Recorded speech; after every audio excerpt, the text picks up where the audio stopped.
Yes student, तो अपन लोग बात कर रहे थे, तो अब हम लोग एकदम लास्ट पार्ट पे आ गए हैं चैप्टर के। तो होता क्या है कि अब जो मटेरियल के अंदर मैग्नेटिक प्रॉपर्टी थी उस पर बात की गई, तो उसमें क्या क्या निकला ध्यान से समझना। ये पूरा थियोरेटिकली पार्ट है, तो पूरा थियोरेटिकली है, तो मैं इसको एक्सप्लेन करूंगा। और आपके पास जो भी बुकलेट है, जो भी बुक है, जो नोट्स हैं, उन सब में वही लिखा हुआ है, तो यहाँ लिखने की जरूरत नहीं है, मैं बस एक्सप्लेन करूंगा। तो साइंटिस्टों ने देखा कि मटेरियल के अंदर मैग्नेटिक प्रॉपर्टी डेवलप कैसे हो रही है। तो जैसे अपनी एक बार मैंने पहले भी बात करके बताया था, मैं बताता हूँ। हर मटेरियल के पास एक क्या है, न्यूक्लियस। न्यूक्लियस के अराउंड कौन मूव कर रहा है, इलेक्ट्रॉन। अब इलेक्ट्रॉन के मूव करने से क्या डेवलप हुआ, करंट कैरिंग कॉइल, और करंट कैरिंग कॉइल बन गई तो क्या बना, मैग्नेट। इसको बोलते हैं एटॉमिक मैग्नेट। ठीक है, तो ये तो हर किसी मटेरियल के पास है। अब इसके साथ साथ जब हम देखते हैं कि जब हम इलेक्ट्रॉन के बारे में बात करें, तो जब हम इलेक्ट्रॉन 2n² से ऑर्बिट में इलेक्ट्रॉन अपन इलेक्ट्रॉन के एलिमेंट सेल में फिल कर रहे होते हैं, तो अपने को मिलते हैं पेयर्ड और अनपेयर्ड इलेक्ट्रॉन। तो अगर पेयर्ड इलेक्ट्रॉन है तो एक घूमेगा क्लॉकवाइज, तो दूसरा क्या घूमेगा, एंटी क्लॉकवाइज। तो क्लॉकवाइज और एंटी क्लॉकवाइज जो हैं वो घूम के एक दूसरे को, है ना भाई, हमें मालूम है ना, इलेक्ट्रॉन अपनी एक्सिस के अबाउट स्पिन मोशन कर रहे होते हैं। तो एक क्लॉकवाइज एक एंटी क्लॉकवाइज, ये दोनों एक दूसरे के फील्ड को कैंसिल करेंगे, कोई मैग्नेटिक प्रॉपर्टी डेवलप नहीं होगी। लेकिन जब अगर अनपेयर्ड इलेक्ट्रॉन प्रेजेंट है तो फिर तो मैग्नेटिक फील्ड डेवलप करेगा। ठीक है, तो जैसा हमने कॉइल में देखा था कि इलेक्ट्रॉन के ऑर्बिटल मोशन से बना तो वो भी कॉइल बना, तो बी प्रोपोर्शनल 1/r, और स्पिन मोशन से बना तो बी प्रोपोर्शनल 1/r। फिर स्पिन मोशन का आर क्या है, लेसर, तो स्पिन मोशन का मैग्नेटिक फील्ड क्या है, ग्रेटर, जिसके लिए बता दिया गया कि नो डाउट एटॉमिक मैग्नेट मतलब ऑर्बिटल मोशन से तो इलेक्ट्रॉन मतलब ऑर्बिटल मोशन के थ्रू तो मैग्नेटिक फील्ड बनेगा ही बनेगा, लेकिन सबसे ज्यादा किससे बनेगा, स्पिन मोशन। तो मटेरियल के अंदर मैग्नेटिक प्रॉपर्टी कितनी है, इसके लिए रेस्पॉन्सिबल कौन हुआ, नंबर ऑफ अनपेयर्ड इलेक्ट्रॉन का प्रेजेंट होना। जितने ज्यादा नंबर ऑफ अनपेयर्ड इलेक्ट्रॉन है उतना ज्यादा मैग्नेटाइज होगा।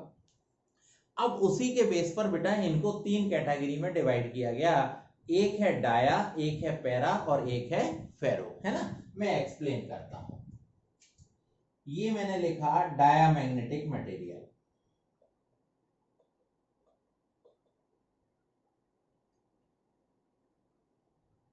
ये डायामैग्नेटिक कर दिया मैंने, एक मैंने पैरा कर दिया,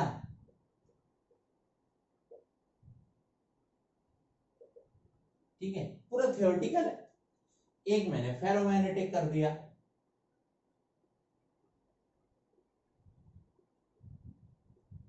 तो डाया, पैरा एंड फेरो। ठीक है, अब एक एक करके देखते जाएंगे। डाया में जो भी मैग्नेटिक प्रॉपर्टी है वो किसकी वजह से है, केवल ऑर्बिटल मोशन की वजह से। ठीक है, पैरा में जो मैग्नेटिक प्रॉपर्टी है वो ऑर्बिटल तो होने ही होने हैं, स्पिन मोशन की वजह से। फेरो में क्या होता है, फेरो में ग्रुप है ना, जो हमने स्पिन मोशन और ऑर्बिटल मोशन से जो मैग्नेटिक फील्ड डेवलप किया है, तो इसमें फेरो में क्या होता है, ग्रुप होते हैं। ठीक है, तो जो ग्रुप हैं, ग्रुप को हम लोग डोमेन बोलते हैं। तो इसमें मैग्नेटिक प्रॉपर्टी किसकी वजह से, डोमेन की वजह से। ठीक है, ये सारे के सारे आपके लिस्टेड हैं, नोट्स में हैं, आपके पास सभी बुकों में भी मिलते हैं। ऑर्बिटल मोशन, स्पिन मोशन और फॉर्मेशन ऑफ डोमेन। ठीक है, तो जो आपके एटॉमिक मैग्नेट्स थे उनके बंडल और ग्रुप को डोमेन बोलते हैं। डोमेन में मतलब ये 10⁻26 तक होते हैं, ऐसा मान लो। ठीक है, अब डायामैग्नेटिक का मतलब है, इसको जब हम मैग्नेटिक फील्ड में रखते हैं तो डायामैग्नेटिक मटेरियल हमेशा रिपेल होते हैं। तो डाया का मतलब ये रिपल्सन महसूस करेगा। तो जब आप फील्ड लगाएंगे ये भाग के ऐसी जगह चले जाएंगे जहां मैग्नेटिक फील्ड वीक है, यानी कि एक्सटर्नल मैग्नेटिक फील्ड से क्या हो गए, रिपेल हो गए। फिर आया पैरा। पैरामैग्नेटिक मटेरियल को जब हम एक्सटर्नल मैग्नेटिक फील्ड में रखते हैं तो थोड़े से मैग्नेटाइज हो जाते हैं। किस डायरेक्शन में, मैग्नेटिक फील्ड की डायरेक्शन में। तो ये मैग्नेटाइज होंगे मैग्नेटिक फील्ड की डायरेक्शन में, लेकिन काफी कम, है ना, थोड़े से मैग्नेटाइज होते हैं। और जैसे तुमने फील्ड हटा लिया ये दोबारा से डिमैग्नेटाइज हो जाते हैं। फेरो में क्या होता है, फेरो में अगर आपने इन पर मैग्नेटिक फील्ड लगा दिया तो फिर ये सारे के सारे एक हैवी मैग्नेट बना लेते हैं। ठीक है, तो इसमें जो डोमेन इधर उधर डिस्टर्ब हो रहे होते हैं वो फील्ड की वजह से एक ही डायरेक्शन में आके एक हैवी मैग्नेट बेटा डेवलप कर देते हैं। ठीक है, तो ये भी मैग्नेटिक फील्ड की डायरेक्शन में मैग्नेटाइज होते हैं। ये थोड़े से होते थे, ये बहुत ज्यादा होते हैं, तो हम बोल सकते हैं स्ट्रांगली मैग्नेटाइज। अच्छा, इनमें खास बात क्या है, फेरो में आप एक्सटर्नल फील्ड हटा भी लीजिए तब भी फिर ये डिमैग्नेटाइज नहीं होते।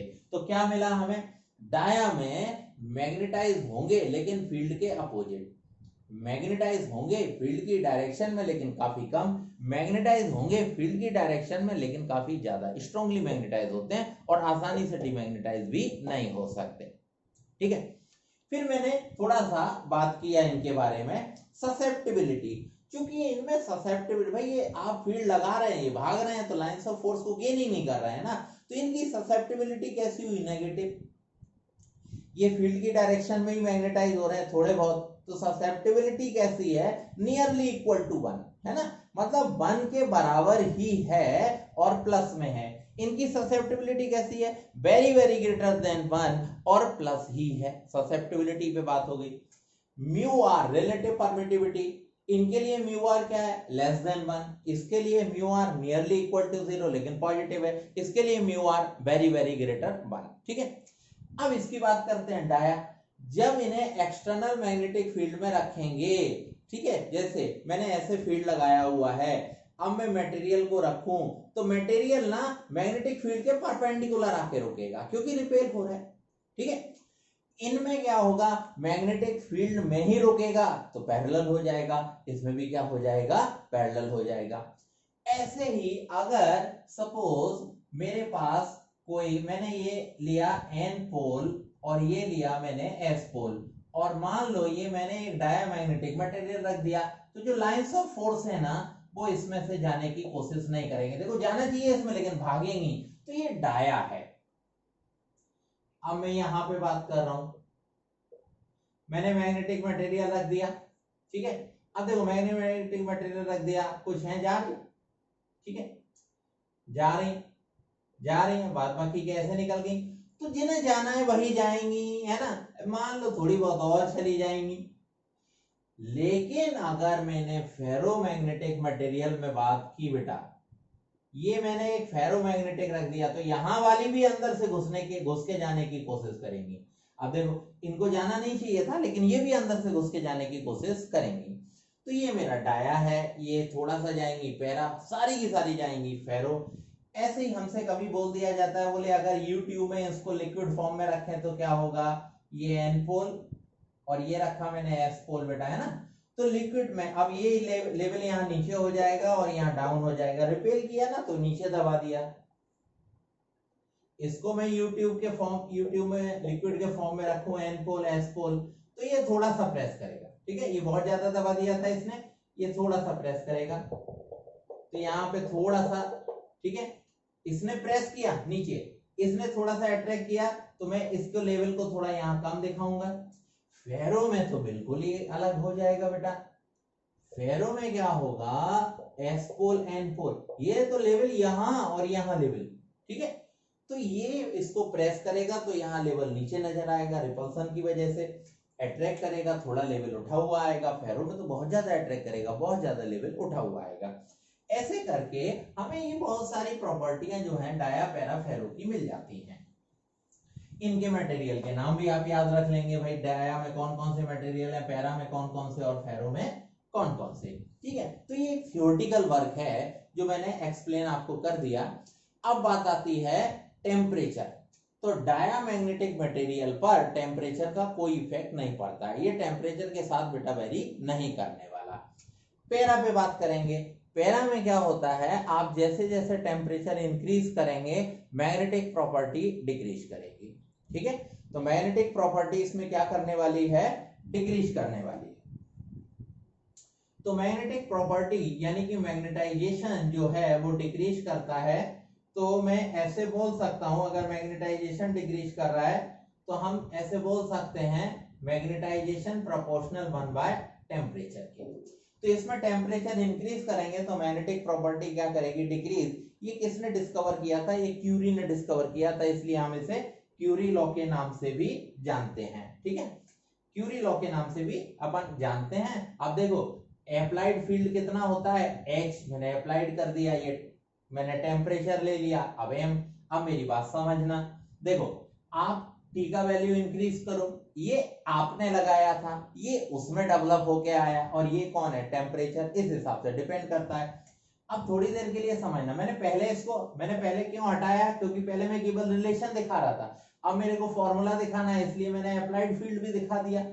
अब एक चीज याद रखना, अगर टेम्परेचर इंक्रीज करने से मैग्नेटाइजेशन डिक्रीज करता है तो उल्टा भी तो होगा, टेम्परेचर डिक्रीज करने से मैग्नेटाइजेशन क्या करेगा? इंक्रीज। पर याद रखना ये एक लिमिट के बाद इंक्रीज नहीं करता, उसी लिमिट पे आने के बाद हम बोलेंगे मैग्नेट सैचुरेशन कंडीशन में आ चुका है। ठीक है, अब ये मैंने फॉर्मूले सेट कर लिए। अब मैंने क्या किया? प्रोपोर्शनल हटाया तो कांस्टेंट आ गया, C कांस्टेंट है ना, क्यूरी कांस्टेंट बोल सकते हैं, वैसे C कांस्टेंट ही है, तो ये मिला m = C H/T। अब अगर मैं चाहूं तो इसको मैं m/h करूं तो ये C/T बनेगा, m/h ससेप्टिबिलिटी साई, तो ये मेरे को मिलता है C/T। ठीक है, तो कभी कभी हम लोगों से अगर क्यूरी लॉ पूछ लिया जाए तो अपन इसको बता सकते हैं। तो ये क्यूरी लॉ बन के तैयार हो गया। अपने से ग्राफ पूछा जाएगा तो हम ऐसे ग्राफ बता सकते हैं, भाई ऐसे डिक्रीज, फिर कांस्टेंट फॉर्म में चला गया। ठीक है, ये मैग्नेटाइजेशन है, और इस साइड में बेटा मैग्नेटाइजेशन है, इस साइड में मैंने रखा H/T को, ये मैंने मैग्नेटाइजेशन ले लिया और ये H/T। तो अब क्या होता है? पहले क्या करेगा? टेम्परेचर इंक्रीज, मैग्नेटिक प्रॉपर्टी है ना, ये देखो टेम्परेचर H/T इनवर्सली जा रहा है, तो पहले क्या करेगा? H/T को मैं क्या कर रहा हूँ? इंक्रीज, तो m भी इंक्रीज, फिर एक सैचुरेशन पॉइंट आ जाएगा। चलो, तो ये हमें पता चल गया, पैरा में टेम्परेचर इंक्रीज तो मैग्नेटिक प्रॉपर्टी क्या करेगी? डिक्रीज। अब फेरो में बात करते हैं। फेरो में भी वही चीज है लेकिन थोड़ा सा चेंज आया। फेरो में भी वही चीज है बेटा, लेकिन थोड़ा सा चेंज आया। चेंज कैसे आया? एक्चुअल में हुआ क्या, आप ऐसे सोचो, पहले आपने ये फेरो है और फेरो के बाद ये रहा पैरा, तो इन्होंने कहा पहले टेम्परेचर डिक्रीज कर रहे हो तो टेम्परेचर डिक्रीज तो मतलब temperature increase, sorry temperature increase तो मैग्नेटिक प्रॉपर्टी क्या कर रही है? डिक्रीज। तो इन्होंने कहा एक लिमिट तक तो ऐसा होता है, फिर एक ऐसा पर्टिकुलर टेम्परेचर आता है मटेरियल के लिए जिस पर्टिकुलर टेम्परेचर के बाद मैग्नेटिक प्रॉपर्टी डिक्रीज नहीं, सीधे मटेरियल फेरो से पैरा में कन्वर्ट होता है। ठीक है, उस पर्टिकुलर टेम्परेचर को हम क्यूरी टेम्परेचर बोलते हैं। तो पूछा जाता है क्यूरी टेम्परेचर का मतलब the temperature at which a ferromagnetic material या ferromagnetic substance becomes paramagnetic is known as Curie temperature. तो उसके लिए जब भी हम लोग बात करने जाएंगे तो यहीं से फॉर्मूला ससेप्टिबिलिटी का ले लेते हैं, x = C/T। ठीक है, माइनस TC मतलब क्यूरी टेम्परेचर। सारी चीजें ऐसे ही चलेंगी। अगर आप ग्राफ बनाने की कोशिश करेंगे तो बस एक मेरे को TC की एक लाइन और खींचनी पड़ती है, बाद बाकी का सब एडजस्ट चलना। ठीक है, तो थोड़ा सा आप क्यूरी लो और क्यूरी टेम्परेचर के बारे में भी याद रखेंगे, ये मेरे कॉम्पिटिटिव एग्जाम में पूछे जाते हैं। अच्छा, अब इतना थियोरेटिकल काम करने के बाद बेटा बस लास्ट में एक छोटा सा प्रैक्टिकल वर्क और बचा हुआ है, उस पे और ध्यान दे लो तो ये कंप्लीट हो जाएगा आपका। ये कहते हैं कि जब हमने किसी भी मटेरियल को मैग्नेटाइज किया तो मैग्नेटाइज करते समय जो ग्राफ बना उसको हम या तो BH कर्व बोलते हैं, ठीक है, मैं दोनों नाम लिख दे रहा हूं, BH कर्व, या फिर बोलेंगे हिस्टरेसिस लूप, और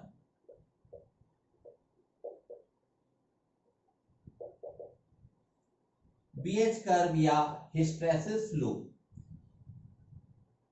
ये भी एक्सप्लेन कर देते हैं। देखो समझो, आप मटेरियल पर क्या अप्लाई करते हैं? H, मटेरियल के अंदर क्या डेवलप होता है? B। तो मटेरियल को मैग्नेटाइज कर रहे हैं हम, है ना, दोनों काम करेंगे, मैग्नेटाइज डिमैग्नेटाइज। तो उस समय जो मटेरियल के अंदर मैग्नेटाइज डिमैग्नेटाइजेशन पे जो कर्व डेवलप हुआ उसको हिस्टरेसिस लूप या BH कर्व बोलते हैं।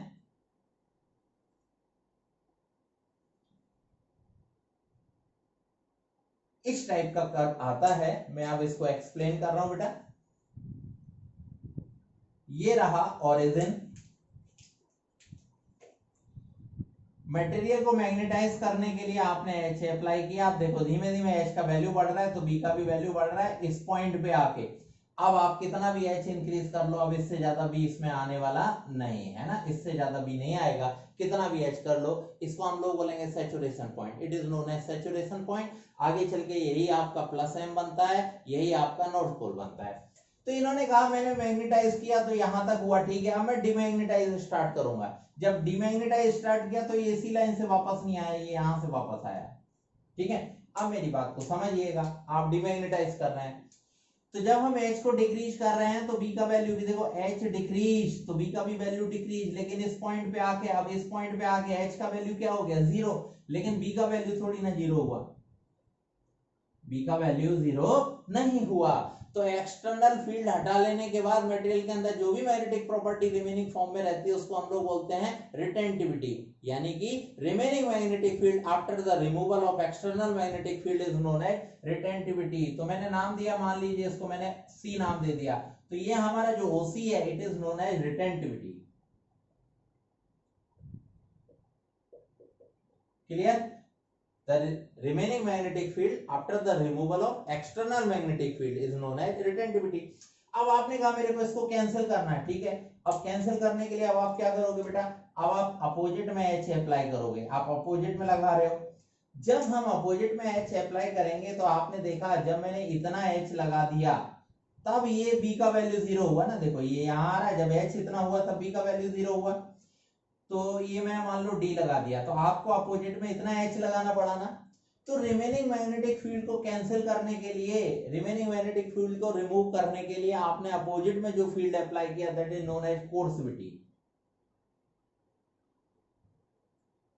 ठीक है। तो दो टर्म हमें याद रखने हैं, एक रिटेंटिविटी और एक क्या हुआ, कोर्सिविटी। अब देखो आप ऐसे ही अपोजिट में अप्लाई कर रहे थे, डिमैग्नेटाइज कर रहे थे, ऐसे धीमे धीमे, अब ये देखो ये अपोजिट में सैचुरेशन पॉइंट आया, बाद में ये एस पोल बनेगा, फिर से मैग्नेटाइज किया तो ये ग्राफ बन के तैयार हुआ।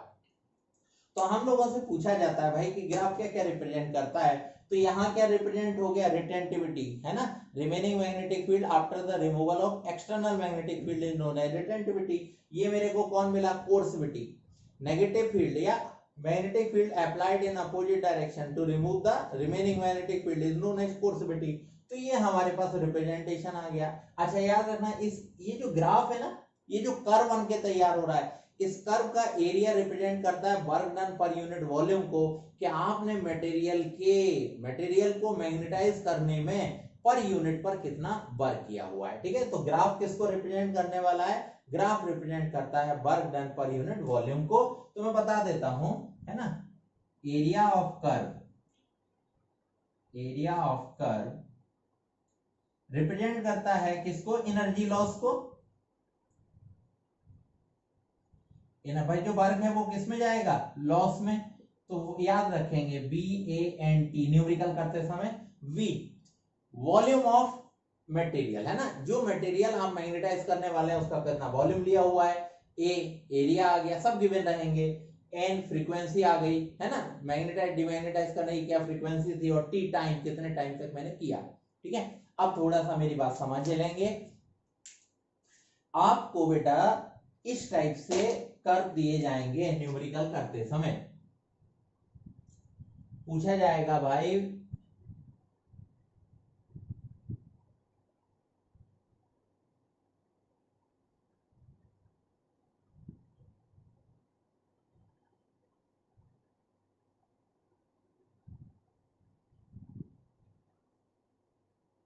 तो क्या है, मैं सारे न्यूमेरिकल आपके क्लियर करा देता हूं।